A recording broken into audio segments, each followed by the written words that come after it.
الرحمن الرحیم. زموږ ډېر عزتمندو قدرمندو نن زموږ دلته راوتلي یو موږ چې کوم د احتجاج ضرورت محسوس کړو. تاسو ته به معلومه وي چې د تېرې تقریبا 4 میاشتو نه د 12 اکتوبر نه چې په کورمې کې کوم ظلم روان ده او بیا د ظلم د پوسه ظلم کېږي، د ظلم د پوسه ظلم کېږي. چې کله د 12 اکتوبر واقعه وشوه په کنجلې ځای کې چې کومه کنوایي هیر شوه چې په هغه کې 18 کسان د مقبلو شهدا وشولو. هغه نه بعد په 22 نومبر باندې به تاسو په علم کې وي چې په بګن باندې کومه لښکرکشي وشوه چې 10,000 زینبیونو لښکار وکړلو او د بګن مکمل 600 دکانونه یې وسوځولو، 450 کورونه یې وسوځولو. هغه کې تقریبا 42 کسان یې شهدا وشو چې په هغه کې سپین ږیري وو، زنانه وې، ماشومان وو. خو هغه ظلم د پاسه ظلم موږ هغې ورځې نه ناست یو. تاسو ته به معلومه وي چې په بګن کې په مندورای کې هم درنه موجوده ده. مو پر امن درنه دا ځکه چې کوم اعلان کړی ده د هغه مقصد دغه ده چې بېګا د شپې په 1 بجې باندې په مندارۍ کې، په درانیو کې، په ستاونو کې په دغو ځایونو باندې موټر هیډ شوي دي چې په هغه کې 7 کورونه ډیمیج شوي دي، په هغه کې جومات ډیمیج شوی ده. خو موږ ته یا د زخمیانو یا د شهداو څه داسې اطلاعات نه دي راغلي، خو دومره دغه راته شته ده چې په هغه کې به خامخا نقصان شوی.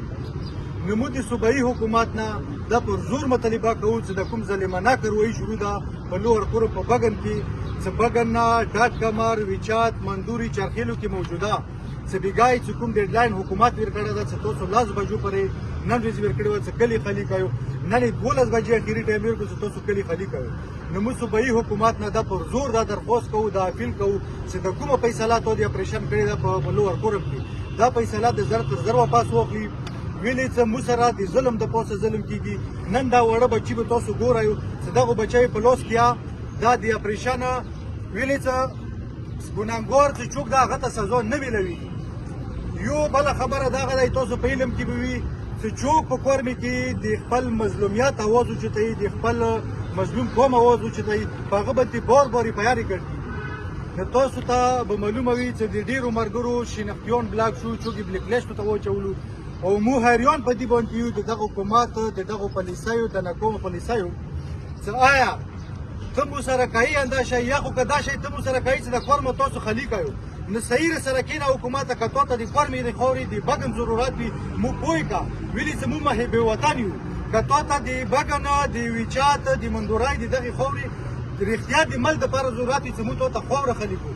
که نه ته یک طرفه فیصلې کوي نو دغه یک طرفه د ظلم چې کوم کېږي دا بالکل موږ ته نه منظور ده. د دې خلاف دا درنه شروع ده. دا درنه به تر هغې پورې شروع وي چې څو پورې دا اپریشن بند نه وي شوه، د ظالمانه حرکتونه بند نه وي شوي. د دې موږ ټول مخالفت کوو. اوس نور ملګري یاره روان دي، موږ د تاسو په وساطت باندې ټولو ملګرو ته دا وایو چې تاسو یې پېښور پریس کلب مخې ته راشئ.